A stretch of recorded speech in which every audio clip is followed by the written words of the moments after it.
Welcome to Talk Design Podcast, the space where creativity meets conversation. I'm Adrian Ramsey, your host, and as someone deeply entrenched in the world of design, I'm thrilled to introduce you to the minds that inspire me in the hope that they will spark something special within you too. From a design past crafting women's swimwear to pushing the boundaries of performance sportswear, from mountaineering to international yachting, to implementing systematic innovation solutions that transcend boundaries in aerospace industry. My heart remains rooted in architecture, and exploring the emotional tapestry woven by built spaces is my fascination. My journey in design has been what can only be described as a life of design. I want to thank you for lending me your ears. I'm eager to embark on this next episode together. My guest on Talk Design today is Mercedes Berstecker from Austin, Texas.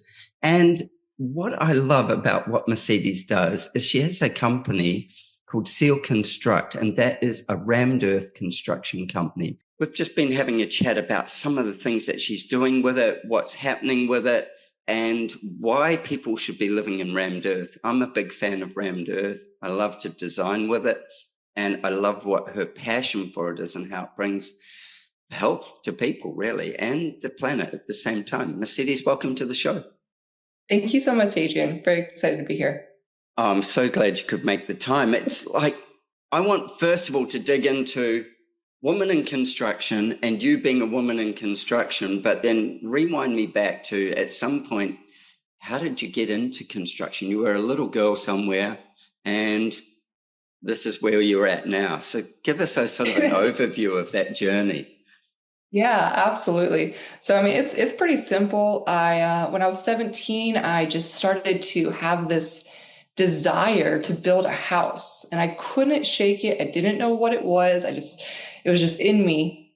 And so I started looking at, NGOs and volunteer groups and somewhere to go off and, build a house for someone.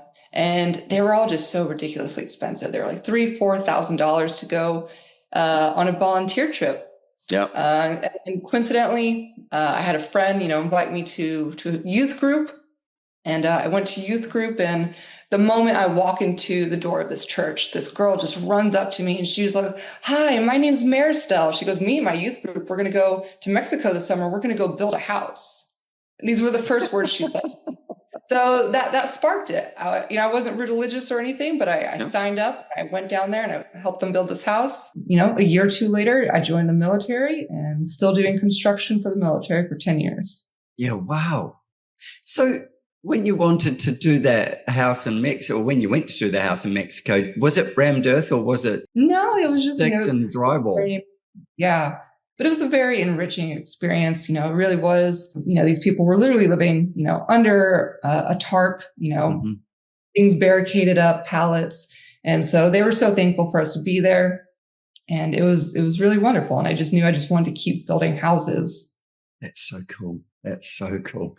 And then when you'd gone and done that, obviously the passion of what you wanted to do became clearer and clearer. You went to the military. And I know you were a Seabee, because I'm going to get you to tell me what a Seabee is, but you were a Seabee in the military. Why the military? What happened? When you end up just going and being an apprentice builder or something? When did the path go? Sure. Yeah. Honestly, the civilian route never even occurred to me that, I could go work as a carpenter or something. But essentially what happened is the '08 housing crisis here in America happened. And, people are losing their houses left and right. Debt is piling up. I'm 17 years old. I'm sitting on my bed and I'm thinking, wow, I don't ever want to end up like this. This is really sad. All these people are losing their houses. How can I avoid this my whole life? Mm-hmm. I was like, how can I stay out of debt? And so, my 17-year-old brain, I'm sitting there thinking, what are the major debts in life? And I was like, children, college, and probably your house. And I was like, those are probably 3 huge expenses throughout your life. So, I didn't think I was going to have kids at 17. And, I knew that if I went to the military, they would pay for my college. And if I chose the right job in the military, I could build my own house. Yeah. So that's how I ended up continuing to do construction with the military. And then, within all the different branches, Army, Navy, Marines, the Navy had the largest construction force, and they are called the Seabees. And the Seabees have been around since World War II. They were established, after Pearl Harbor. And they consist of 7 different rates. You got builders, steel workers, utilities men, equipment operators. You got the whole gang of anything that you need to plumbers, build. electricians, the whole everything that you're going to need. Yes, and they'll just go around the world and build anything. And it was really fantastic. Tell me this: you've got the Navy has the biggest construction piece, yet the other guys that are on the water, I know technically they're on the water, and they actually sail around in ships. Why are they the biggest construction arm of the military? Why isn't it the Army, which would be the one that you would think, because they're the ones that are on the land? I mean, the Air Force would be the other one that you go, well, that's kind of like the water. Why Navy? Yeah, I don't know why the Navy. I really couldn't tell you, but it would make sense for the Seabees to belong to another unit. And there have been discussions many times in the past of sending them to the Marines or something like that. Yeah, right. Because outside of, the Seabees, I really know nothing about the Navy. I've never been on a boat. I've never, I've physically been on one time, but that was just for a reenlistment. Never lived on one, right. never experienced the Navy life. So it wasn't okay. Yeah, right. I was going to say, it wasn't like you were running away to sea. No, absolutely not. No, the Seabees, we just fly everywhere that we need to go. Yeah, okay. Whole battalion of us. Yeah, wow. And what's that like, being in a battalion that builds things? I wish I could say that we built more, because the Seabees have such a large capacity to do anything from runway repair to building bridges within a matter of hours, to building houses, whatever you need, they're trained to do. So I would say, honestly, the Seabees are underutilized, very underutilized. There were many instances where a hurricane hit Puerto Rico or, somewhere else in America. And, they could have easily sent Seabees out there and had bridges to help the people of Puerto Rico help them get power, or at least help deliver running water. Right. We could bring equipment in and move rubble, but we just sat there. Yeah, okay. And unfortunately, because the Seabees, they do a lot of humanitarian work, but there's so much more they could have us do. Yeah. And I do hope to see more of that for them in the future. Yeah, it's pretty fascinating, isn't it? I mean, I wonder, obviously the hot topic in the last couple of weeks has been Los Angeles with the fires and the massive toxic cleanup that will take, the cleanup, and then the toxicity of the cleanup is going to be incredible. And then you go, the basic infrastructure is damaged, all these other things, as well as just, getting in there and rebuilding homes and creating, basically, I suppose, new neighborhoods. It's going to be a really interesting time. And something I've had my eye on it, because even though I'm not affected directly by it, I've got lots of friends who are Americans, and Los Angeles is a place that I've traveled to probably more than any other city, and outside of where I live in Australia, it's probably the most traveled city I've ever been to. With that, I go, yeah, the enormity of it. Yet I haven't seen, essentially military in any of that area showing up yet. The fire brigade are taking care of some things, but then it looks like it's all just going to run out with private after that. Yeah. And that's a real shame, because you have wonderful people, in the National Guard who they're there, they're ready, and they want to be there. They want to help. Yeah. And so hopefully they do get activated and they can help in the highest capacity, in the most organized capacity that they can, to keep the city and civilization moving.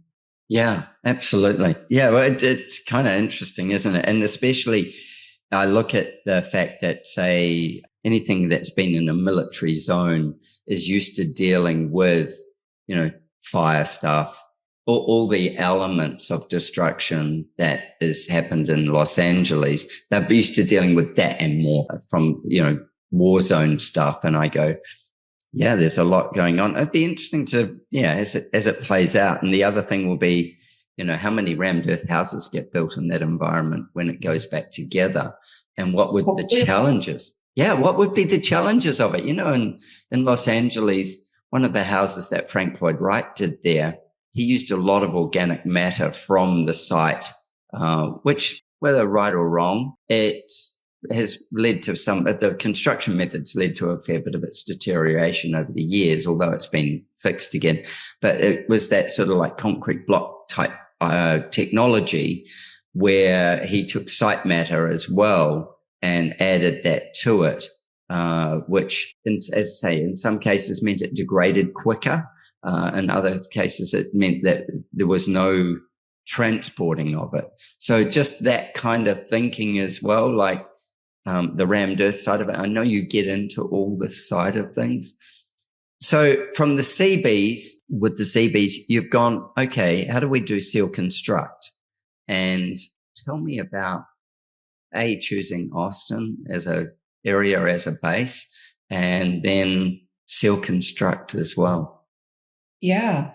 So I always knew from the age of 17 after I built that house, I already knew someday I'm going to have my own construction company. So I got out of the military, just about 3 years ago, and, transitioned over to Austin. And it's a really wonderful city. If your guests haven't been here, I encourage them to come visit. Great food, great music. Everybody here is really polite. What I think is great about Austin is it's going to be a place that's, the right environment for rammed earth to really kick off and to have a rebirth, maybe you should say. We are kick off. It's 1,000 years old, but it's not new. I didn't, nobody here invented the wheel. A renaissance, You have open-minded, kind of hippie people. You have people who are looking for, unique beauty. You have the environment of just the heat and the dryness and the wildfires. And then you also have, this new influx of money into Austin. And, with that, new people and new jobs and also new houses that are needing to be built as the city grows very rapidly. Yeah. Wow. Yeah. That's so true, isn't it? You've got the whole kind of mix in that area. And with that whole mix of the right kind of climate, when I say climate, I mean people, money, desire, people wanting to live better. Yeah, you've got that kind of boiling pot that can really make it into something. So take me sort of on that journey of when you decided to go rammed earth versus drywall and, sticks. Sure. Yeah, that one, just being in the military, just the military itself is already so wasteful in so many factors. Being on the project site, whether you're demoing, you're making something, just every other day, the dumpster's going away with more and more stuff. And all of those things in there are, they're filled with chemicals. The 2x4s are treated. You got old drywall in there that's, absorbed water, who knows what, bits and pieces of insulation, probably asbestos, And I was just really disgusted knowing that all of this was just going to end up in a landfill. And there was no way to even try to recycle any of this. So when I got out of the military, I was looking at all these different methods of construction, cob and straw bale and adobe and all these other techniques that were more commonly heard of. And then one day I stumbled upon rammed earth, and I just started looking into it and all the benefits of it. And it outweighed every other product, every other method of construction that I could think of. And from then on, there was nothing else that I wanted to do. There was no other form of construction that I morally felt correct about building. Because, at the end of a rammed earth house or, whatever we're building with rammed earth, if we have leftover material, okay, let's spread it around your driveway, or you can put it in it. It's just sand and rock. Yeah. Yeah. It's just your landscaping. Yeah. Yeah, absolutely. I remember my journey of finding rammed earth, and I had a client who I was doing a large renovation design for, probably goodness, I reckon maybe about 18 years ago, maybe 19 years ago. And they'd been and stayed in some small hotel, like boutique hotel that had rooms, not rooms, it had, like villas, little villas. And it was in the Noosa area on the Sunshine Coast in Queensland, which is close to where I live. And anyway, they'd been away there for a weekend. They came back and the walls in that place were rammed earth. And they came back and they said, look, there's this thing called rammed earth, which they'd stayed in. And they were telling me all about how amazing it felt to be inside it, like how quiet it was and just how, it just made them feel really relaxed. And this was kind of their dialogue from it. And I'm like, okay. And I'd heard of rammed earth and I knew what rammed earth was, but I'd always sort of thought that it was a New Mexican thing in the desert kind of style. You know, that was my picture of rammed earth. And I didn't know anybody had done it here. Like it was like, it wasn't something that I was aware of that people were doing here. So then I was like, oh, I better find out, better get some education pretty quickly. And so I started asking around and there was really one guy in our whole area that did rammed earth. And so I went and started talking to him and then he was like, yeah, well, I'm kind of booked out for 3 years or whatever. And I'm like, okay, wow. that's not going to work. He was the one guy, he was the known person. So then in my asking around, I found out there was this other guy called David Oliver, who was an architect locally, who did all kinds of projects, that he was Australia's rammed earth expert at the time. And he lived here. And so I made an appointment to go and talk to him and went and spent a couple of hours with him talking about rammed earth and understanding it and what it took. And, like right from the drop ball test to all these different pieces that, you rammed earth people understand and know. And he was like really excited to share. And he said, look, if you're going to do a project, just come and run it past me, whatever. He said, these are the guys that can construct it for you. He said, but you may want to use another company, which is one from, because they're so busy here, from New South Wales. And I'm like, really? That's like a state away. And he's like, yeah, he goes, they'd be able to complete, depending on how much rammed earth you put in the house. So the house was a renovation, big, and that's saying that, renovation and additions. Depending on how much rammed earth you put in, he said you're going to want at least 100 square face meters of rammed earth to make it economic, to make the house work. And then decide where you want that weight in the house, if it's everywhere or if it's in part. It was never going to be everywhere. And he goes, work out that there's this 100 meters of face meters of it, because he goes, by the time they bring form, pneumatic hammers, trucks, bobcats, all these things that they will use to do the rammed, you want that much to make it economical, because you're going to pay for that much even if you don't build it. So it's just the economics of it. I'm like, oh wow, okay, that's pretty fascinating. So I worked on those things, and yeah, we did some. The house is really still amazing. It's kind of got some brick construction, some typical drywall construction, and then lots of rammed earth pieces throughout the house, especially in all the main touch point areas of the home. So that was my first foray into it, and it was like a massive discovery. And I did go and stay in that place in Noosa, near Noosa, that they'd stayed in as well, so I could experience it. And I was like I go, this is so wonderful. Like, this is amazing. And since then, we've designed a few rammed earth homes.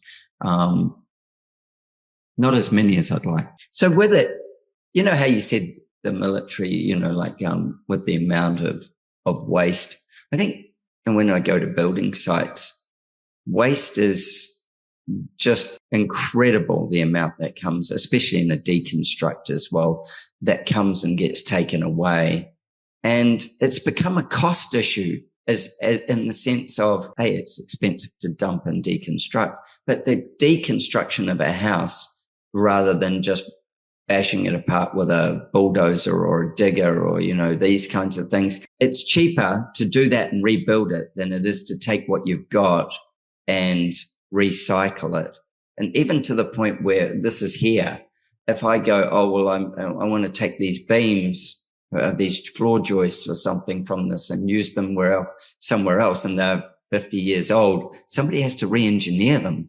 It has to say, somebody has to stamp them. And suddenly the cost of it goes beyond just ordering it from the supply place.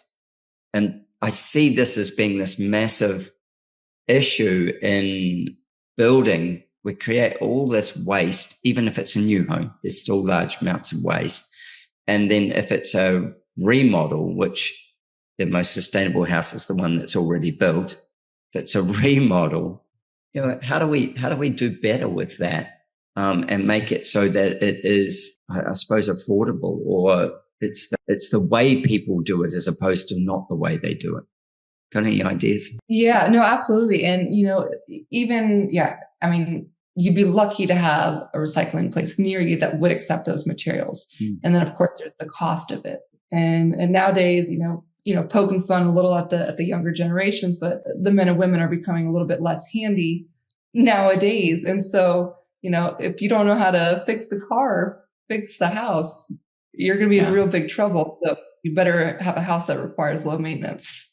Well, it's actually a really good point, isn't it? Like we have, so much shifted with, I think of my children, they love the opportunity to build something or to work with their hands doing something. They did when they're younger, not so much as they get older. But I've got a 14-year-old daughter, and she's always like, well, what part can I do if we're doing anything? Like we recently renovated one of our bathrooms, and she's like, well, give me a job. And I remember I've got a 22-year-old as well. And she was like, give me a hammer. I want to knock some things down, and I want to not so much put stuff together, but I want to be a part of what happens with it. And just the thing of constructing and building something, it enlivens so many parts of your brain. And yet we've got, when you were saying it, what came to mind is this: tell kids milk comes from a cow. A what? What's a cow? But then how does it get milk? Like we are so far removed in so many cases from what it really takes. And I have this amazing kind of thought where I constantly question, I look at some incredible building or whatever it is, and it's human endeavor. Somebody thought of it, somebody worked it out, and then somebody actually physically did it. They physically built it. And you go, how incredible is that? Yeah. Yeah, absolutely. Yeah. I used to be stationed over in Italy, and, it was a bit of inspiration to choose rammed earth as my method of construction, because I'm looking, at the Duomo in Milan, and it took them 500 years to build it. But my God, look at it. Yep. And how long is that building going to last? It's going to last forever. Another 500 easily. Yeah. Easily. God willing, it stands strong. But yeah. You think of the number of families and people and all the rest that it's fed, and at those 500 years of construction. 10 generations of your daddy's daddies. Yeah. All working on that. Yeah. It's beautiful. It really is. And to have something standing there forever that you helped craft, it takes a lot of planning and forward thinking. And then you have the creativity aspect, you have the physical aspect, getting your hands dirty. Building is very satisfying. It's very satisfying. I think it's very honest. Like I draw pictures, I get paid to draw pictures and come up with ideas. And I one, or say a week or 10 days or a month of drawing pictures, I can feel, I love it. Like I absolutely love it. Go outside and do a day of physical work, like, building something, landscaping something. I actually feel like I've been honest. Yes. Yeah. It feeds you back so much versus the brain matter that you use to do the other. I love that as well. But my favorite days are honestly going on site. And I don't want to leave when I get on site. Absolutely. Yeah. Being on site's the only place I want to be. Yeah. Behind the computers, it's absolute torture. Yeah. So Exactly. So then with the rammed earth, so I want to dig into the method that you use, which is SIREWALL, and I know nothing about it, but I know that it stands for insulation in there. So that part of it I find really, really interesting. I don't know enough about it, and I want to understand how and why. If we go back to the original thing of rammed earth, it probably started with almost like mud brick, but where there was not enough water to mix a lot, So if we go back to kind of its origins and then to insulate it, take me on a journey of teach me. Absolutely. Sure. So, I mean, some people know about rammed earth and some people don't. And if you do know about rammed earth, maybe you might have the misconception that, it can't be load bearing or that it's not strong or long lasting. So you essentially have 3 different iterations of rammed earth. You have version 1, which was, way, way back in the day, 1,000 years ago. Parts of the Great Wall of China are built with this type of rammed earth, very basic, very low PSI.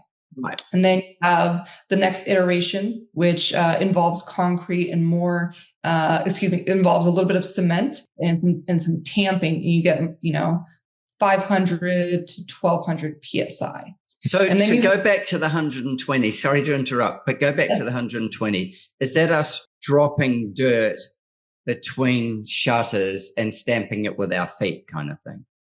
So back in the with the Great Wall of China. I'm not sure how they did it with the Great Wall of China. I'm sure, something like that. Contain it somewhere. There had been a manual tamper, like a flat manual tamper, kind of like what you would see nowadays. Yeah. But I mean, you're going to need something to be able to drive enough force to help compact those particles. Yeah. And then you go to the next iteration of it where you add like a low amount of cement to it. And that obviously helps it bind. Yes. And pneumatic tools. And that really helps a lot. The cement allows those finer particles to get filled and allowing for the pneumatic rammer to give really good compaction, giving you a stronger PSI. Yeah. And you said goes to about 1,200, was it? That's the old version of rammed earth, or the backyard rammed earth. That's me doing it to build a wall in the backyard. Yeah, I mean, if you're using your backyard soil, you're probably going to get a much lower PSI. One, because the particle distribution isn't going to be perfect if you're just using whatever's in your backyard. And then with that, you're also going to end up probably, unless you do a really good job of screening it, you're probably going to end up with some organic matter in there, whether it be weeds or bits and that, the twig, and over time, those organic properties are going to break down. They're going to break down. They're going to leave a void, or they could possibly become a host for more organic life to enter your wall. Right. You get some neighbors. Yes. Or some lodges. Yeah. So then if we go from that like second iteration of it to go to now, and this is a third and a fourth and a fifth. Just keep taking me on the road. No, you got it. There's the first, the second. Now we're in the third phase of rammed earth, and that is really putting an emphasis on the soil analytics and understanding, the distribution of the mix design for your rammed earth wall.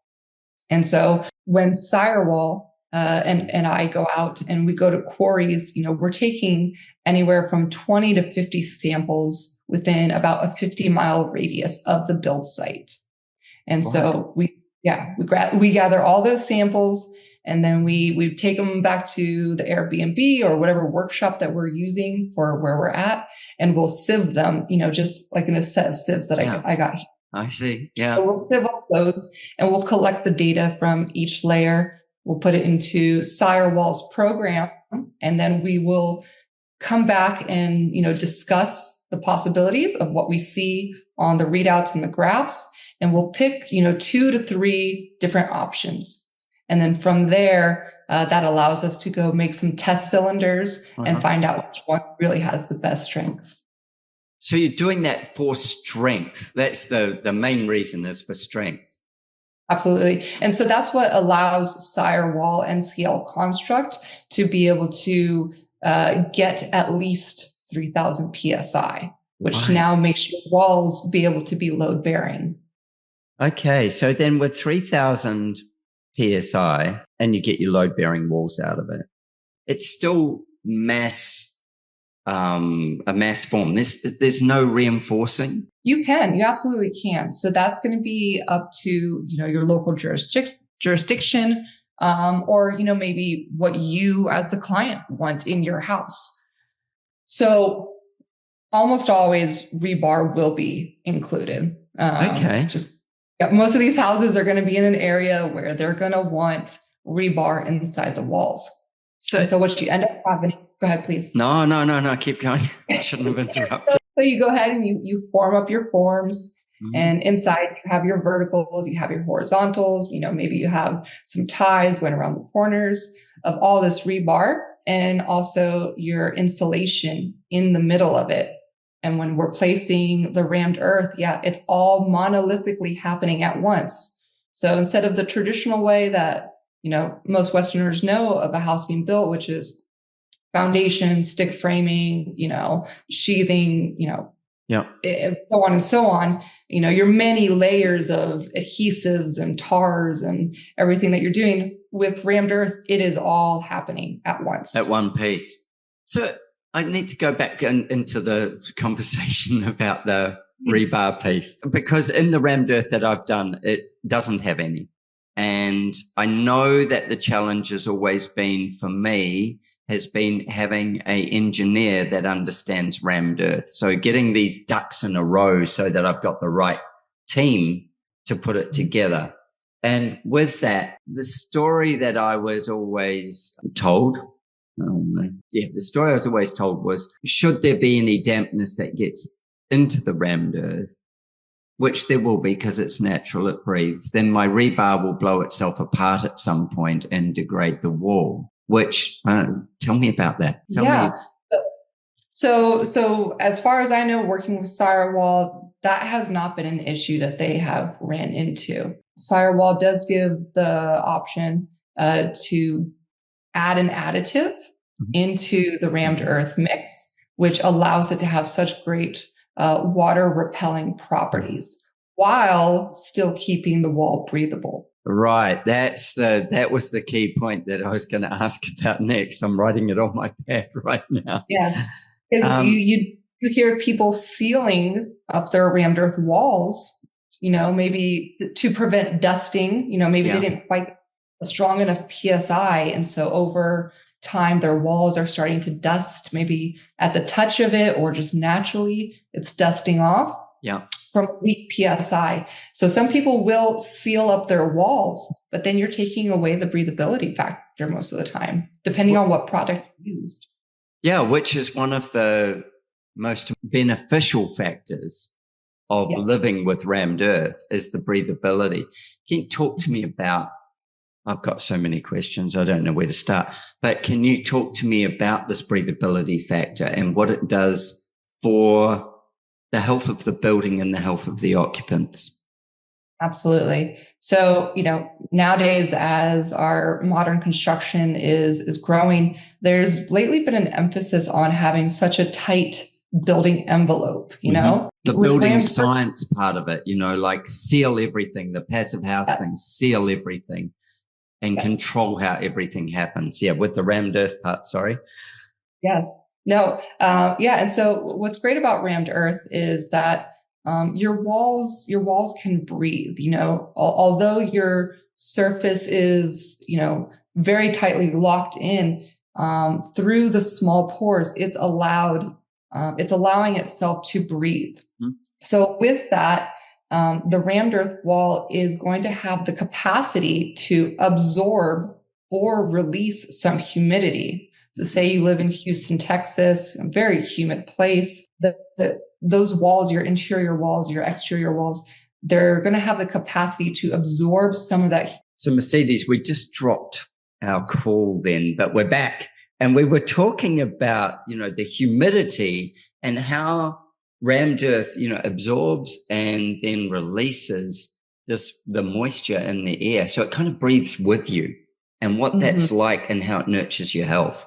So if you can remember where you were at, jump right in. Sorry. Like I told you, the devil's always on your heels when you're on the right path. I love that. But yeah, the breathability of rammed earth walls is one of the properties that makes it so unique and so special, is the fact that the tiny porousness of the rammed earth allows for humidity to be absorbed in and stored in those walls, and then later to be released when needed. And so when you're living, especially in a high humidity area, say Houston or Florida Florida, where Seattle. Yeah, absolutely. It can absorb that extra moisture. And why that's so important is that, in a rammed earth house, the humidity levels cannot get above 60%. And what that means is that mold cannot grow. The porosity of the rammed earth walls allow it to absorb that extra humidity that's in the room. And so if you're able to keep the humidity in your house at less than 60%, then mold cannot grow. And so you're allowing yourself a safer and healthier living environment. Almost all homes have mold. It's somewhere there. Yeah, I agree. Whether in your window sill or beneath the sink, hopefully, the rafters and insulation, mold is always somewhere lurking. And unfortunately, the symptoms can come out, as brain fog or fatigue. Hopefully nothing worse, like skin issues or, paralysis. Yeah, that's the sensitivity to mold seems to be on the grow in society. And certainly, we through COVID, we became aware of so many more things in our homes because we stayed home. We had more home time, and our houses, funnily enough, weren't really built for us to be in all the time. They were, but it isn't how we live. We live going to and from them. We don't stay inside all the time. We have a yard, or if we don't have a yard, we have spaces that we go to and come back from. And so houses got stress tested, and the design elements of houses got stress tested, and certainly the materiality. The alternative, I suppose, for mold control is going passive house, which means that you've got to completely seal yourself in and stay sealed in. And it will allow the air to refresh. Its systems will do that. That you take a climate like, say, Austin, which you were saying about the humidity, and people in Austin tell me, oh, it's so humid. I'm like, you don't know humidity. Not humid. No, they do say that. They say it's humid here. I'm like, this is not humid. No, this isn't humid. Yeah. I've done 3 deployments in Okinawa. That's humid. That's humid. Exactly. Yeah. It's all contextual compared to being in, say, West Texas, where there is no humidity. It's just dry. But then, they say Austin, it's humid. You've got a little bit of moisture coming off the lake. That's all you're dealing with, guys. It's enough. So I do have a laugh at my American friends with the humidity there. But then certainly, like you say, like going to Florida, going to Houston, where you do have those more humid environments. A rammed earth operates beautifully in both of those environments. And the thing that I work with here is not trying to seal us in a box. I want to be able to live with nature, live with things that are open, we can close it down, but not having to close it down. Yeah, absolutely. And rammed earth, it is nature. It's sand, it's aggregate. When we're placing it, it produces such beautiful patterns and swirls. If you want to let your dirt naturally flow when you're placing it, you can create some really beautiful textures and color match it to the landscape around you. Yeah, I've seen that, and I've certainly seen that in the work that you show on your website. The beautiful tones, the beautiful colors, and the fact that you're creating pieces of artwork at the same time as you're creating the structure, and that artwork stands as a backdrop to what the home becomes, but you're fully engaged. Can I jump back to when we were talking about the reinforcing of rammed earth, and you're saying about putting rebar in. So do they do that almost like they would with a swimming pool, or do they use a mesh, or how do they? Yeah, what happens? Or like as if you were doing a mass formed concrete, you would be doing it like a swimming pool. Essentially, you'd be running Rio horizontally and vertically and tying it all off. And starting out of the ground with starter bars, et cetera, well, no, the ground, but out of the footings. Yeah, absolutely. Tell me about footings as well. I'm keen about that too. Yeah, so I mean, there's just so many different options of how you and the engineer and the architect are going to come at it, which will determine how we do the forming and the ramming and such. But yeah, for most of the rammed earth projects, they do have rebar. It makes it easier to pass through for coating and all that stuff. But yeah, you start with your stub ups, you get your vertical sticks going. And then as you're placing your compactions, you're throwing down your horizontals and your ties and such. And at the same time, you're also placing your insulation if you opted for insulation. So tell me about insulation. Yeah, absolutely. So what we use is a polyiso, rigid board. And although I had my moral quarrels with it in the beginning because it's a poly product, right? You're like, but because of the longevity of rammed earth, whatever insulation you do choose, if you want to use it, you need to know it's also going to have that same longevity because once rammed earth is built, it is built. So yeah, go. Yeah. So far the polyiso rigid boards work out the best because we know that they have the longest lifespan. Right. We know that they're going to be, working in there. They're not going to be decompressing or degrading like some other forms of insulation. So yeah, so you got your formwork, you've got your vertical rebars. As you're placing your fill in there, you're also putting in, usually cut at like 2-foot sections, just because that's the length that you can stand over it without crushing. Because you're waddling over the insulation. I'm moving through the rebar. Yeah, exactly. It's a dance. You are dancing. You are dancing with very, very many different components in there. So yeah, you can opt for rebar. You can opt for insulation. You can also opt for SBA, which is this water repelling additive. It's, it's non-toxic and it still allows your walls to be breathable, unlike some other rammed earth sealers that are out there. Okay. So tell me again, I'm envisaging you dancing between the shutters. When you do insulation in a rammed earth wall, you're really building two walls because it's a complete barrier on one side. So you I don't know what you do. You're about to tell me. Yeah. So you have your inside wide, your exterior wide. Yeah. And then as we're going, we're placing that insulation. And then we're also connecting the rebar in between. We're making a little cut in the insulation so that way the rebar can sit in the insulation, but the insulation's nice and tight. Yep. Right. And then you just keep going. You just little notch for just a little rebar. notch. So you're basically putting the rebar in the center of the wall, and then the insulation on one side of that, and then rammed earth down both sides of that. You got a lot going on. Yeah, and you have different options for whether you want 8 inches of rammed earth, 4 inches of insulation, 8 inches of rammed earth, or maybe you want 12 inches, 8 inches, 8 inches. You can choose what ratios you want to achieve certain R values in your home. So that polyiso rigid board is like big sheets of, I'm going to say polystyrene. Yeah. Right. That you're dropping in. Gotcha. Yeah. Gotcha. Isn't it interesting, as you say, the moral part of you questions that piece. And then on the other side of that, we know when we use it in all these other applications that it's got the potential to last like rammed earth.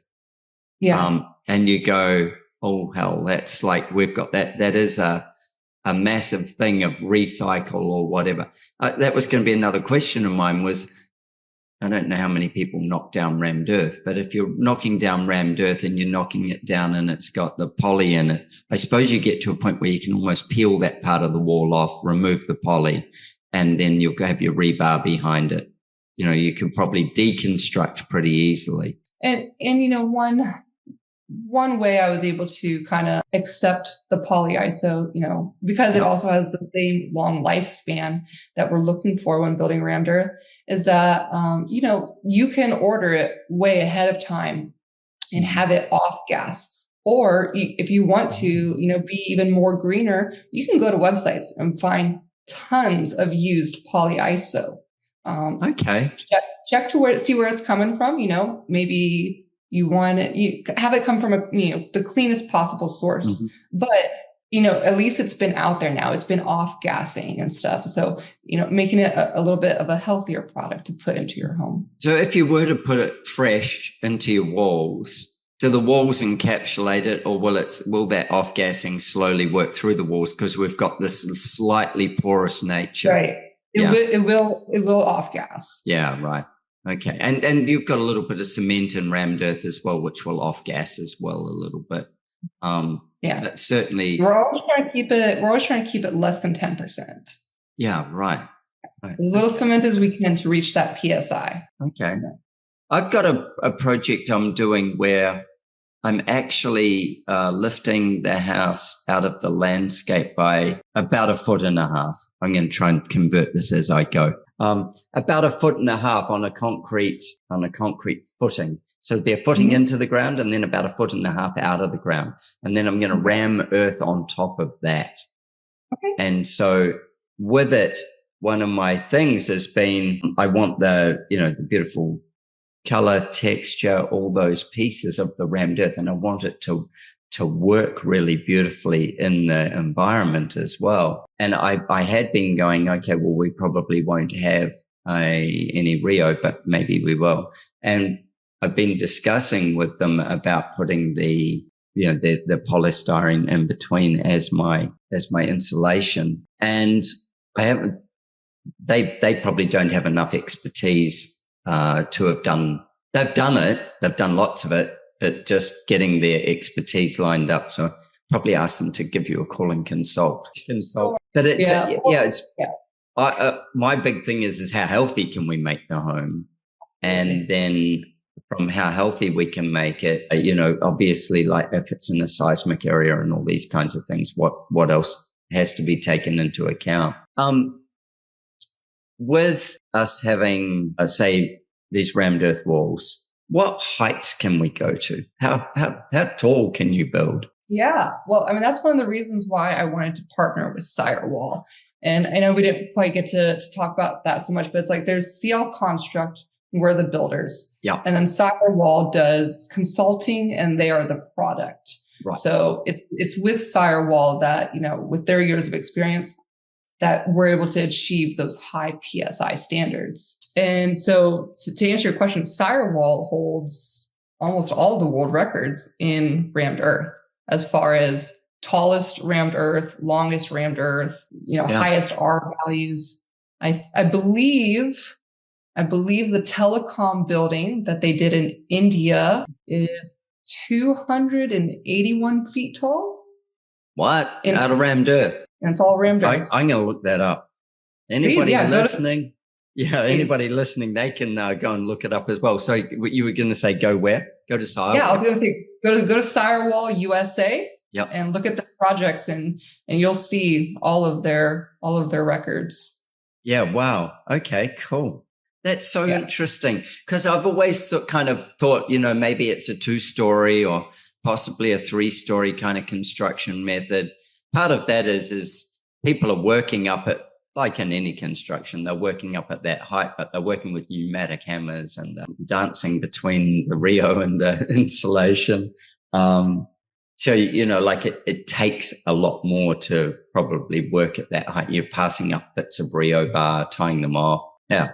Interesting. With it as a method, Is it better, or as a building construction, not method, substance, is it better suited to some climates than others? I think rammed earth works in almost any climate. Now, if you're going for like the more old school way of rammed earth, where you're not putting insulation and stuff, then the most optimal climates are going to be ones that have diurnal weather. So where it's like, say, really hot during the day and then colder at night.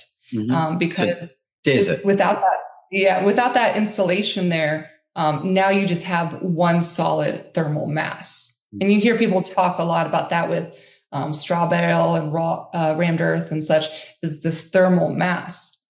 And thermal mass is great, but say if it's hot all day and then cold at night, great. That heat will transfer and keep you warm during the cold night.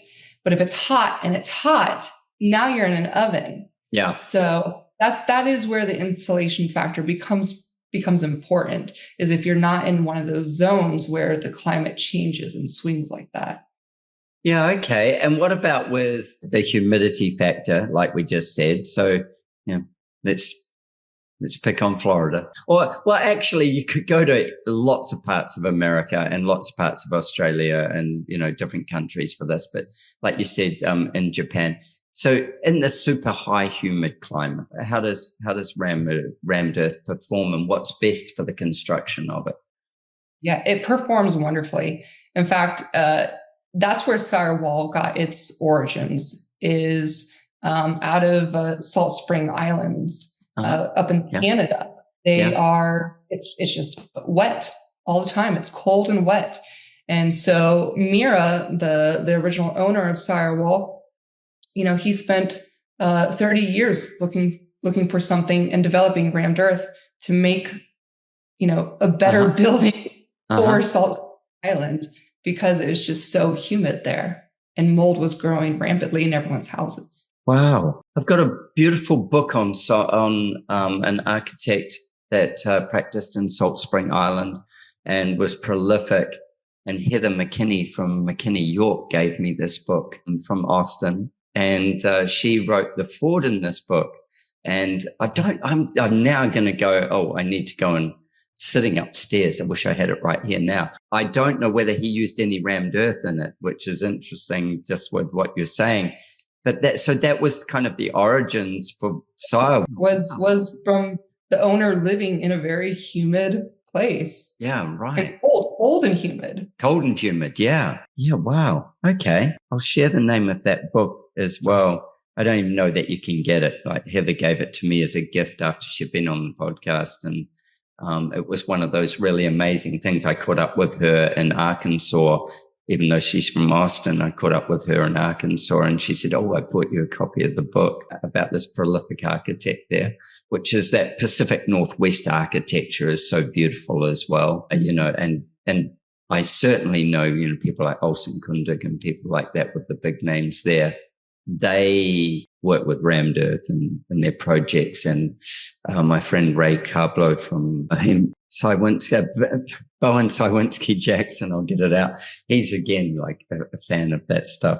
So it, I find fascinating. People say to me, this product suits this area or this product suits this area. And I get what you mean with, if you're doing it as a single mass and it doesn't have any insulation in it, then you will either be in an oven or you'll get that radiant heat coming through. So again, this is good design and good architecture. It's knowing your climate, understanding what it's about and what that piece of the climate needs. That way it's about using it to its best outcomes. With rammed earth, how often do you end up building, say, a wall that is 2 feet thick and in the same project building a wall that's 1 foot thick? What's the averages that happens, and how often do you end up mixing wall thicknesses in a project? I would say it's frequent, very frequent. So the standard wall size is 2 feet. Any smaller than that, then you're going to need, someone who can fit into that wall, because even at 2, you're already tight in there. So everybody's got to stay skinny. Yeah. So, Yeah. I mean, I'm around 18, 19 inches wide at the shoulders. Right. So anything less than 2 feet, you got to be really flexible and really patient, or have no rebar and no insulation. Yeah. But yeah, it's totally common to have, your exterior walls be 2 feet wide with the rebar and the insulation. Mm-hmm. And then you can have interior walls, that are a foot wide, Right. no insulation, no rebar, as long as, don't make it a load-bearing wall. Yeah. And then, and now you do have a solid mass piece helping control that internal temperature of your home. Yeah, gotcha. And also the sound insulation. I think one of our biggest pollutants is sound.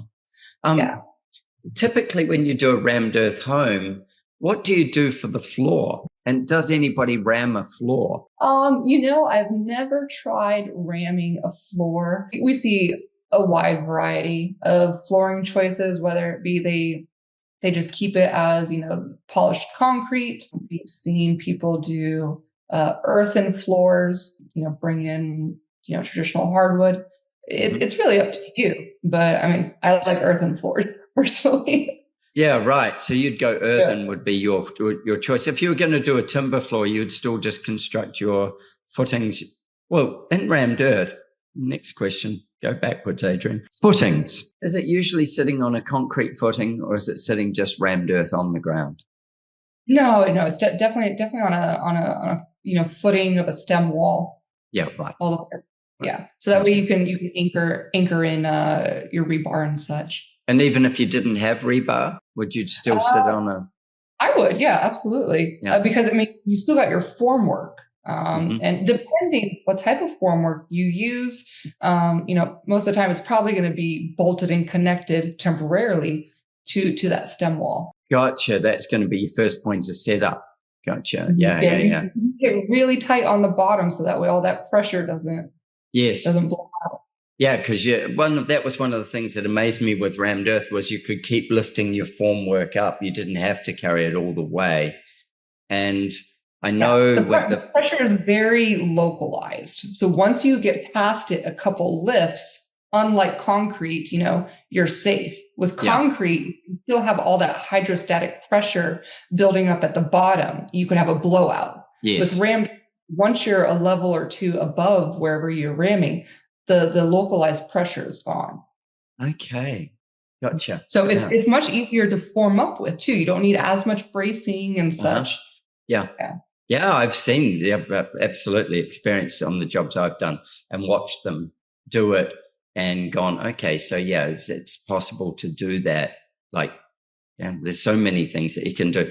Another thing that I'm very fascinated by with it, because we're still in the trend and probably will be for a while, of the curves, and curved walls are obviously very easy to do in rammed earth, as long as you make your formwork. And then the arches as well. So if you're creating an arch with rammed earth, what's the pros and cons to that? Pros and cons. I personally haven't done an arch yet. I don't see a con of it. I like the arches. I like that they're coming back a little bit. To me, it falls in with the natural curves and the natural flow of rammed earth that you're going to see in the pattern. Yeah. So I like curves, keeps the natural organic feel to it. Yeah. I look at it and I go, I haven't drawn an arch into a rammed earth wall. And I go, okay, how hard is it? How easy is it? Does it make it that much more complex? Like a doorway arch, not that much more complex. If we're doming the entire... That was going to be my next question. So we recently have had a project where it was domed. We don't know if it's going to go through. We helped them with the mock-up phase, but it was down in Barbados. SIREWALL was helping a project down in Barbados where they were going to build a monument for the slaves that had been brought there. And so it's very beautifully designed, and it starts with this curving short wall, and it builds up, and to eventually curving around to this giant dome of rammed. I wasn't there on this one, but my boss told me it was extremely challenging facing the rebar, while you're curved, you're ramming on the side, you are having to form as you go. So he's the only one that's gotten to do it so far, and he didn't seem very pleased with it. It looked great. When it came out, it looked great, but he was, it was different. It was a mission. Sure. Yeah, it was a mission. One of my friends from Austin is Nicole Blair, an architect there, and she always does these fabulous shapes in her design. She just thinks so differently, and she did an amazing little chapel, which is actually off-form concrete, but she had to make a mold for the inside and a mold for the outside to hold this thing together. Mm-hmm. And I was just going through my mind going, you know what, you could do that with the rammed earth as well. And she made it. If you look up Nicole Blair, anybody looks it up, look for the chapel, you'll get a bit of an idea, but the actual way, the thinking of the construction part of it was really important as well. And it doesn't have curves, but it does have, angular wall, angular ceiling and stuff, and also runs from high to low and doing all those things as well. It's kind of like a plug that goes in. And I was thinking about complexity. Sorry, I'm talking over you. Go. No, I was going to say, I definitely am going to be getting some experience with arches soon. We're designing our future house, our next house. And my partner, he's Persian. And so we're trying to incorporate, some Persian arches throughout the house, just small little things that we can incorporate with rammed earth. Yeah, that's awesome. That's really fabulous. Can't wait to see what you end up doing. How special is that to be able to bring in some of those sort of really traditional shapes as well and be a storyteller with that. So with working with, say, somebody like SIREWALL, where you're doing that, and with CIEL CONSTRUCT, how far do you go? Where do you go and do construction? And how do you move all your stuff to there? Like if I say, well, we've got this thing happening in the desert in Santa Fe, versus you being in Austin, what's the kind of radius and space that you can take in? Yes. So with SIREWALL, like I said earlier, just does the consulting and the mixed design portion. So they have the flexibility to do all these projects all across the US and across the world. And it was one of the leading factors that led them to stick with just consulting instead of consulting and building like they had been doing. So with consulting, they're able to help a lot more people. Sure. And so we can go in and we can teach the crew how to do it. We can teach them how to look for the right moisture content and how to mix things and how to ram and things to do and things not to do. So that allows a lot of flexibility with them. And, last week I was in Vegas. Next week I'm going to be in Washington. After that, I think we're going back to Arizona. I'm sure after that, California. Yeah. Wow. So we're able to bounce around more and be there intermittently at more crucial points of their build. So instead of SIREWALL coming in or CIEL CONSTRUCT coming in and bringing all of our equipment, we'll have local concrete crews. It's usually a local concrete crew that will train up to do the rammed earth because the processes are similar. Yeah. They're the easiest one to train to get the concepts. Yeah, I get that. That makes good sense. So as you say, then also it means that with SIREWALL, they can consult in any space. And with CIEL CONSTRUCT, you can do your construction and be the expert in a space, in a area. Right. So SIREWALL can help with the mixed design, with details, with planning design. So that way you can design something that can't be built. It happens all the time. No. So that's what allows them to stay so versatile. But in the recent years, they've wanted to step back from building so that way they can stay versatile. Yeah. And that's where I step in. when I started working with SIREWALL, they knew from the beginning my desire to build. I love traveling. I love going out there to the quarries and doing the mixed designs and understanding the science of it. But I love building more. Yeah. And so that's where we started to understand that this could be a helpful partnership. And so CIEL Construct is doing the building with the help of SIREWALL USA with their mixed designs and their consulting. And luckily, your builder knows about all this stuff too, versus other builders where, SIREWALL comes in, it's fresh in their mind. They're having to learn on the go. Yeah. So luckily I have a little bit of both. I can build and I understand their consulting side as well. For CIEL Construct, we would really like to stay local here to Austin, or at least the Central Texas area. But we also really just want rammed earth to succeed. And we want anyone who wants rammed earth to have the opportunity to have rammed earth. So regardless of where you are, reach out. And if not built by you, at least you've got the context and, the way that it could be built by somebody else. Yeah. And, the rammed earth community is very small. So if I don't have the capacity or, it's too far away from me, I can definitely point you towards other people who are in the industry. Yeah, that's awesome. It's really, really cool. It for the oldest kind of construction method in the world, or I would say manufactured construction method, because stacking stones was probably a bit before it. But for that, it is still quite a tight community. It's quite a small community. It really is. Yeah, which is pretty fascinating. And it shows how far we've gone from our roots of what worked so well back then to where we are now. And now we've got to get through this detoxification of our living environments. We've got to make our people healthier. This is what rammed earth does. There's something else that I really love that you do, which is the TOMS approach. And I'm going to leave that piece there, and you're going to explain it. Sure. Go from there, the TOMS approach. All right. So after I returned back from that mission trip where we built the house, I was just sitting down reading Tom's book and, his story of how he started it.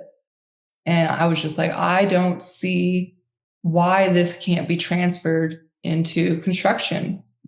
And for rammed earth, it's a possibility to do that same thing, a 1-to-1, where, we build this beautiful house for Adrian. And I'm going to, at the end of the build, Adrian, I'm going to take those forms and I'm going to save them because the forms can be reused many times.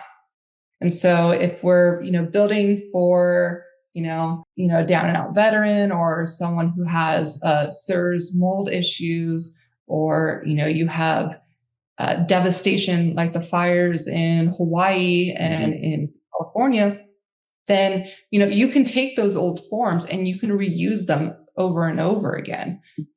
We have one project here in Texas where the forms have been used, I kid you not, 12 times, and also left out in the weather, in the elements. And they're still producing perfectly functional, strong, beautiful walls. Do you see a little seam line where the ply meets? Yeah. They're used forms. Yeah. But are we able to cut down on cost and re-implement that somewhere else? Yeah, you're not creating waste as you go. Yeah, when I did my first rammed earth project, I did do some big curve walls, which we built the forms specially for. And that was because the radius was something that I wanted for the project. On the other side of it, he bought all the forms with him. We built nothing on site other than those big curved ones. And he bought the curved forms essentially off the owner. So the owner of the project, so the person who's living in it, he paid for those forms to be built. And then the rammed earth person actually bought those forms because we worked in it together to work out a really good radius that would work nicely do the whole job. And he's like, and I can use these again. We'll give you a bit of a rebate on the cost, but we'll take the forms with us so that we can do it. Another thing that we did is we did a whole fireplace in rammed earth. Lovely. Yes. So that was a lot of fun with a chimney and outdoor fireplace sitting in a rammed earth wall. So the rammed earth wall came down and then the fireplace actually sticks forward, but it's like a continuation of the rammed earth wall. Yeah. And that's what I love is that. There are different ways to do the formwork. You could rent them, if you're trying to form up really fast, you could rent a metal formwork, works great. But yeah, when it comes to reducing our waste and our impact, yeah, we like to use steel tracks because, they hold up really well in the weather and over time could be reused. And even after we've used and abused them, great, I can still break them down and I can send them to recycling. Yeah. So unlike, sometimes you do have to use wood, but with wood, you do have limited uses out of it. It's also still chemically treated, and yes. And hopefully your board comes straight. Yeah, absolutely. I know are always going to be straight. Yeah, and that does give you the longevity if you use steel, I suppose. Yeah, I hadn't really considered that so much. We built the first house I ever did was built with all plywood forms, and yeah, it's beautiful. It worked fantastically, and it's certainly, they just love living in it. It's been a long time now, and it stood up to the weather really well. One of the things that we did, which is another question for me, is like when you're putting the roof on, we capped some of our walls that were like freestanding parts. We capped the top of them with, in our case, stainless steel. We made a big stainless steel cap and dropped it over the top of the wall to stop water sitting on top. Would you normally roof it, or can you leave it open? Gosh, that's all going to come down to how it's built. Yeah, but I would say most of the time there is a cap. So there's two different caps that you're going to have. Is one, the end of the rammed earth, because it is, so, angular and stuff like that, you're going to want a nice smooth surface, which may have been another reason why you capped it with steel, is to provide a smoother, flatter surface for building your next layer. So with that, there's one method where you can use a concrete cap, a little bit more of a slurry, same rammed earth mix. You're increasing the cement though. Okay, good. Yeah. And that works. We like it. It's simple.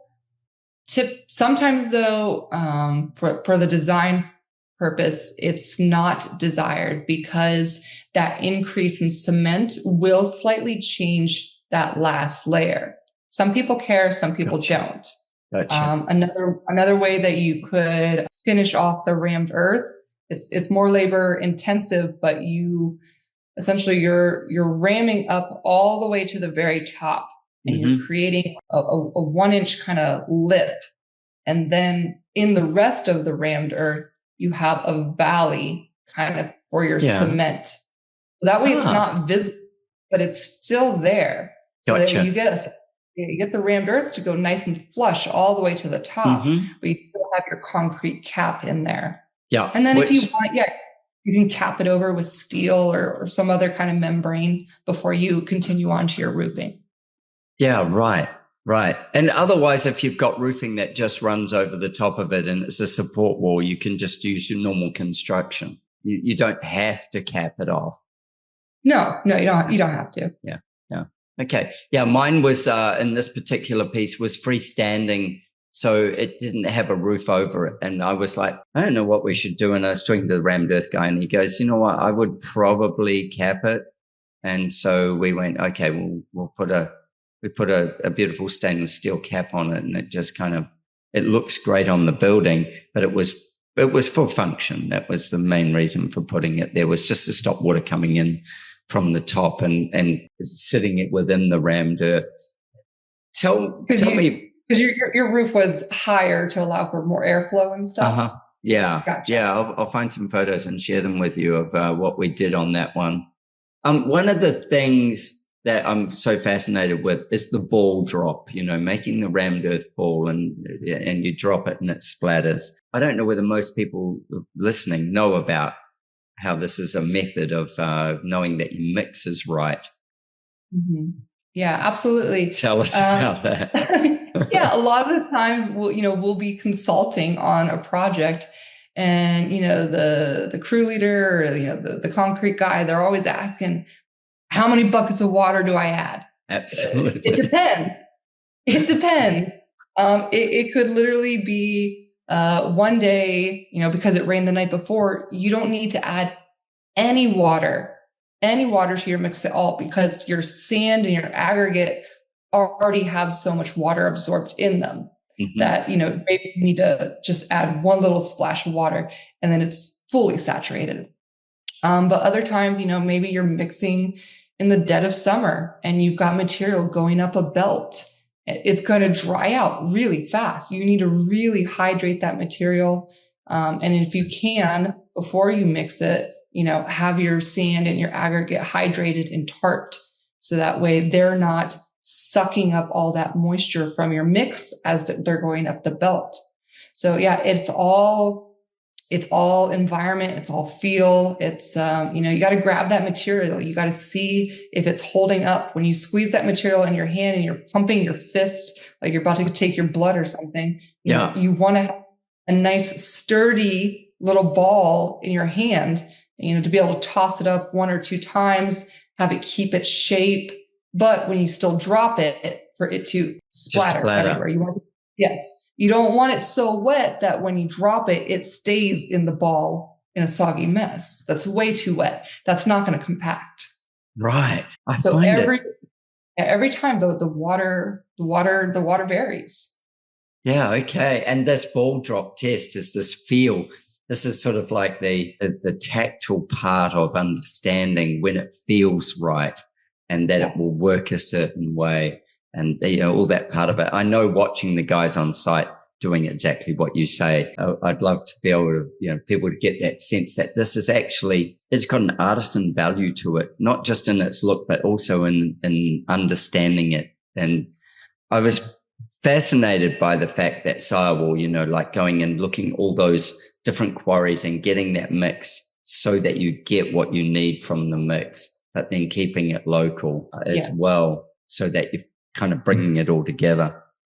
I love the story with Tom's and being able to take those things and, reuse and then supply more for people in the future. And we're hoping that, whoever the owner is or whoever the builder that we were able to build for, we hope that they will come down and help us and be a part of building that house for someone else. We encourage the community to be a part of it. That takes me to another thing. Currently, you've got a project that you're working on to get moving, which is to build an experiential space, rammed earth experiential space. Love the way you said that. Take it away.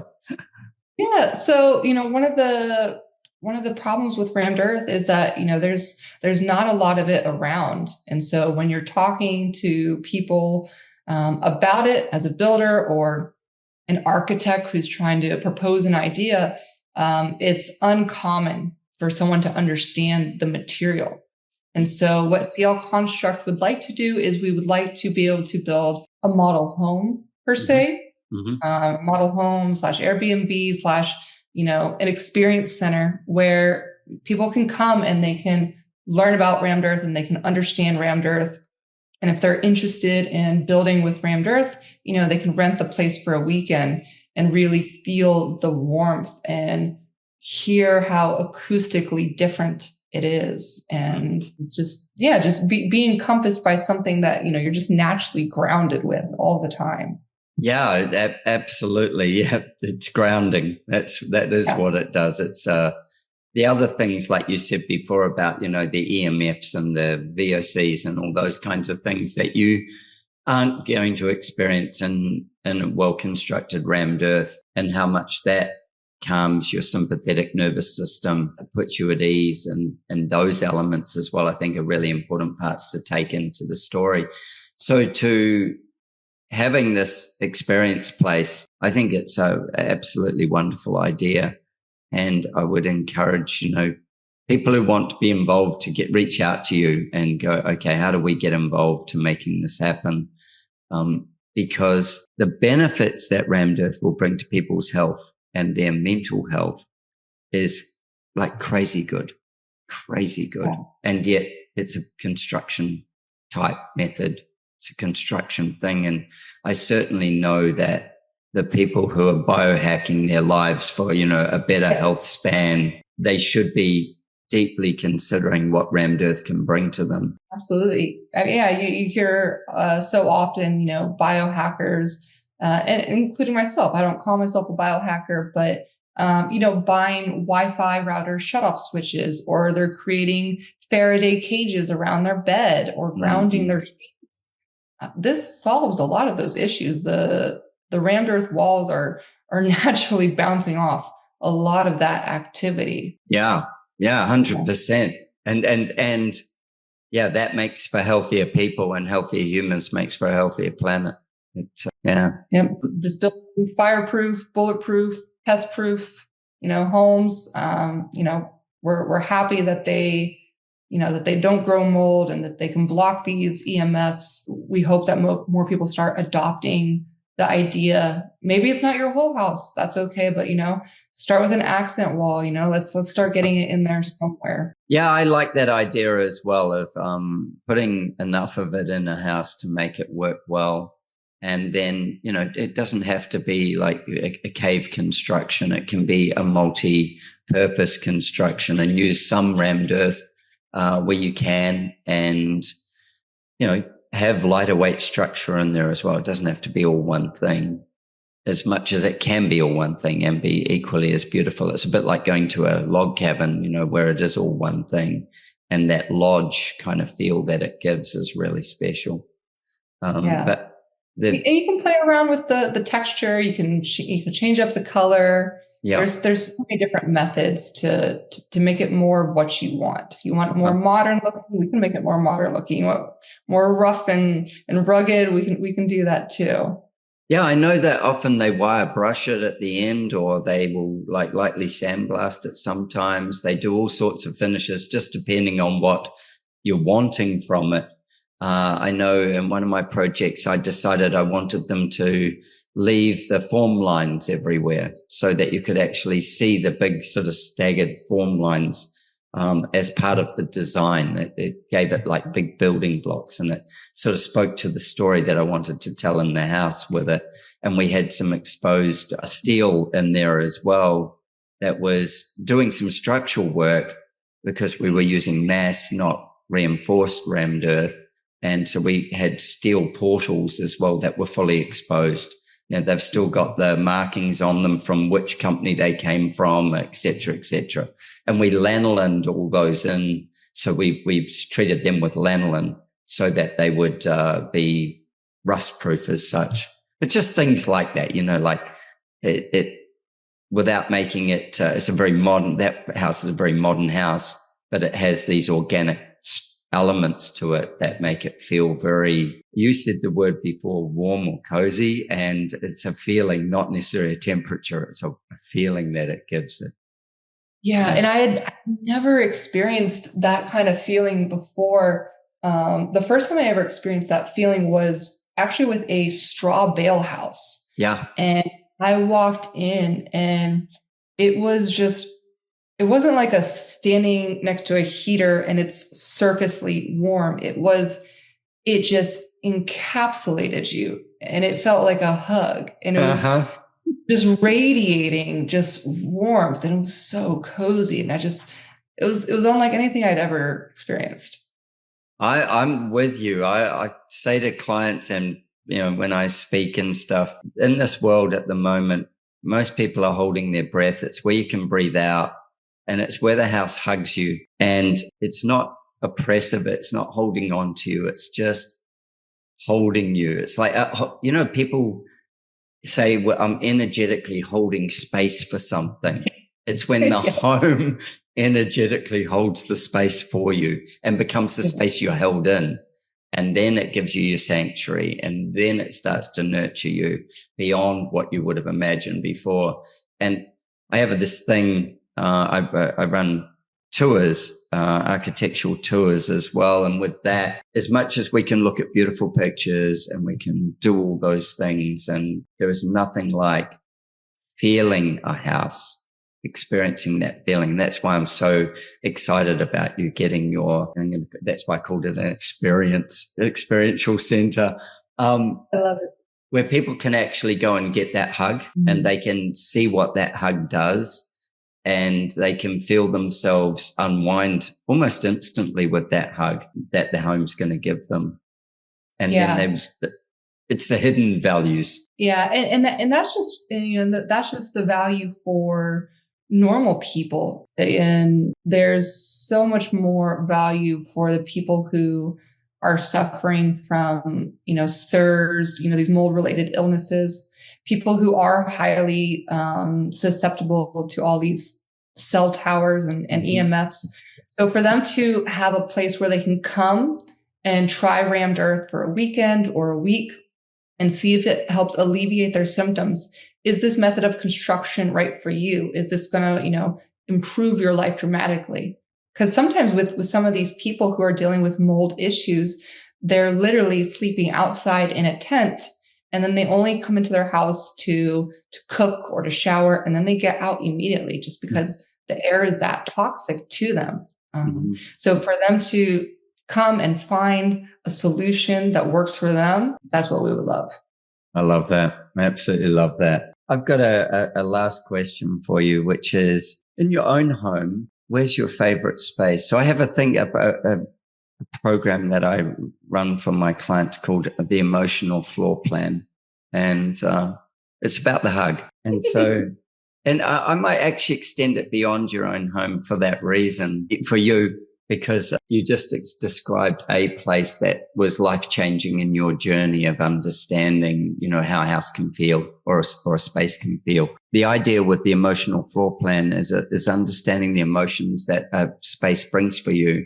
And then how does the architecture need to respond to continually deliver you emotional support. So in your own home or in a home that you have lived in or experienced, what's your favorite space? My favorite space is always going to be where the plants are.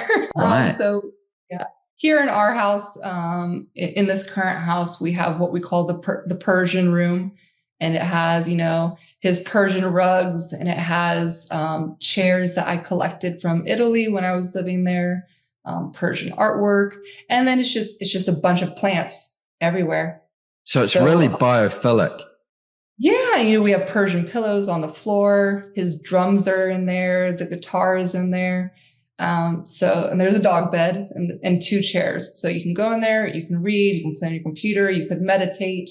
But it's like the sunniest room in the house. I can look out the window. I can see my chickens. I'm surrounded by my plants. That's the beautiful place. That's the hug room here in this house. The hug room.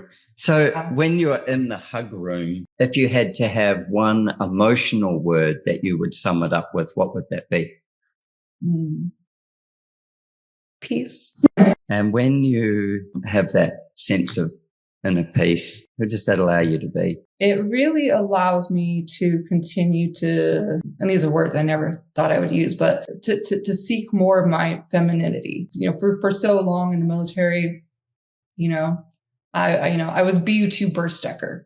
I wasn't Mercedes. And, it's the military. It's male dominated. Now you're entering a construction job, even more male dominated. Just a little. Yeah. And then for a while, I was pursuing underwater construction, for diving, and that was male dominated. There was one point where I was the only female at the school. So, to always have your guard up in a certain way, to hold yourself. So to be out of the military and to have, a masculine loving partner and who provides me this beautiful home for me to explore my passions, to be able to help other people have wonderful, safe homes. Yeah. I have peace, and that allows me to tap into the femininity that I guess I've never really gotten to express. So wow, it's nice. Isn't that wonderful? It is. It's fun being a girl sometimes. Absolutely. Like, I get that, it brings you closer to who you are, like, how all the pieces of you that is in your DNA and is in your gender, it allows that to, I suppose, flourish, which is really cool. Yeah. I have, this safe space, this safe life. I have a partner, who just melts all my cares away. I have a home, and, got loving friends, and, great city. So, if we can help other people have a home where they also feel safe and protected, and they know that it's never going to burn down, and it's, a car could run into it and it's going to be perfectly okay. And, so for other people to have that safe space, to feel like they're being hugged, and to reach to their masculine or their feminine, and just to be able to be free enough to go be you and chase your dreams. That's beautiful. So, yeah. Well, because what we really like, and what you see on the website, is we want we want these homes to last for generations. Because when you have this home that can last for generations, you can now pass that down. And when you pass down a house, you alleviate such a financial burden to your next generation. And with that, you allow them more free time to think and to read and to truly be themselves and to help others. Instead, we're all buying our own houses. On the mouse wheel. Yeah, we're all on this mouse wheel of trying to pay all these bills. So, yeah, the more houses that we can have passed down, the less people have to, do the rat race, the better. Yeah, and the more houses that hug people, the better, because that makes them better people when they've had their hug and they move outside of it and they go to their next space or wherever it is. It sets them up. I love your vision. I love the fact of what you're doing and where you're getting to. I've got more than one last question. I thought I had one last question, but it sparked another one. My other question is how do animals react to being in rammed earth? And I go like, have you been able to observe the difference, say, with a dog or a cat that is a domestic animal, that's inside a rammed earth environment? And then if we go one step beyond that, how do horses react when they're in rammed earth? Like horses are real not fight, are just a flight animal, skittish as all hell. And not, like horses are not always, especially in captivity, not necessarily super healthy. There's always a vet doing something for the horse. It's one of those things, probably more healthy when they're just running free, like in Australia, the Brumbies and the Mustangs and stuff in America. Have you been able to observe anything with that? Over a long-term period, no, I haven't. The only animal interaction that I have seen is just the experience of my own dog. When she's out there on the project sites with us.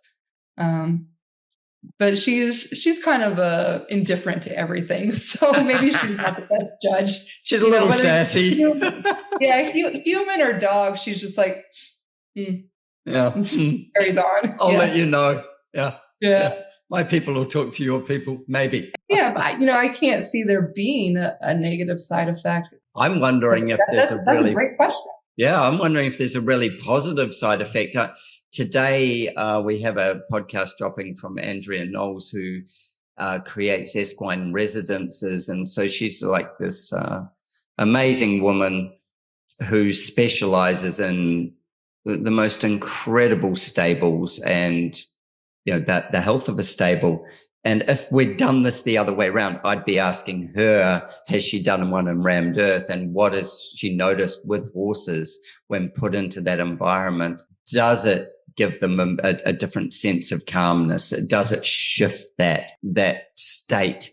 Like the hug, is it giving them the hug? Are they able to breathe out? Are they able to get another level of relaxation from it? And it's a thing That's a great thought, especially when you're talking about equestrian that, have been rescued or they've been under stress. Oh, yeah. Dog kennels, horse kennels, or stables. Don't quote me on it. You're the one saying it. Yes, I know. You're the author of these words. A couple of years ago, SIREWALL did a project in Arizona called Strata.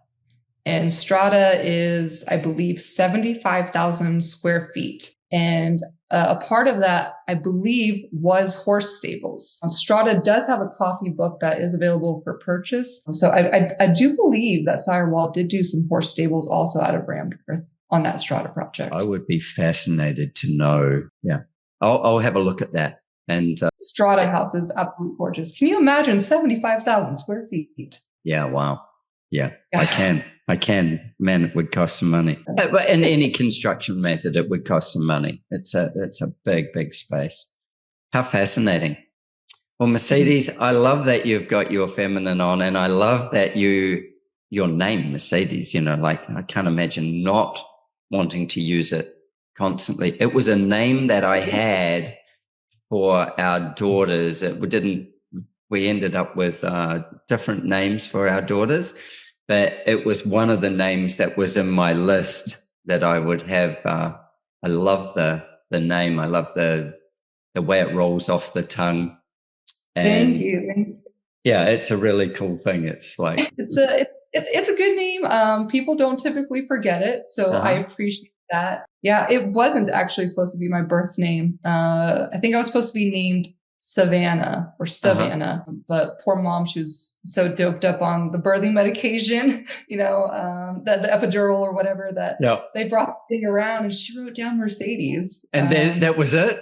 What a story. Yep, there we go. Yep, she wrote down Mercedes CL Burstecker. So there we go. Right. That's so funny. That's so cool. I love it. Well, thank you so much for your time. I'm getting through our technical glitches there where we lost you a couple of times. Persevering. I really appreciate it. I can't wait to get back to Austin, come and visit. And I want to help you in any way that I can towards getting the experience center space, whether it be an Airbnb or whatever it is that you do, like through the contacts I have. Let's see what we can do to make things happen. Yeah, absolutely. Yeah. Luckily Austin has changed their housing codes lately. So instead of having one single family on one lot, you can now have, I believe up to 3. Oh, wow. And so we're really hoping for people to start reaching out, maybe do an ADU or, a guy out in the country wants to, I don't know, have a bulletproof wall. There's so many options that, we just want to get out there and start building here locally in Austin, and start spreading the good word of rammed earth, how it's bulletproof, it's fireproof, it's pest proof, blocks those EMFs, great acoustic properties, don't have to worry about mold. So many different benefits. Awesome.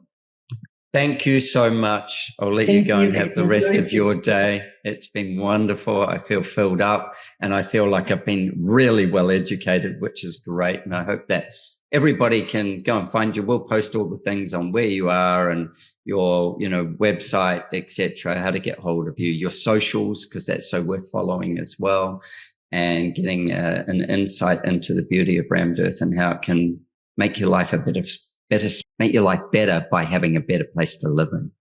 Yeah, absolutely. We're still a young company. So, anybody's got ideas or interests, please share your ideas or how you could help. We're open to all new things and interns and whatnot. So, we're just getting started, Adrian. Awesome.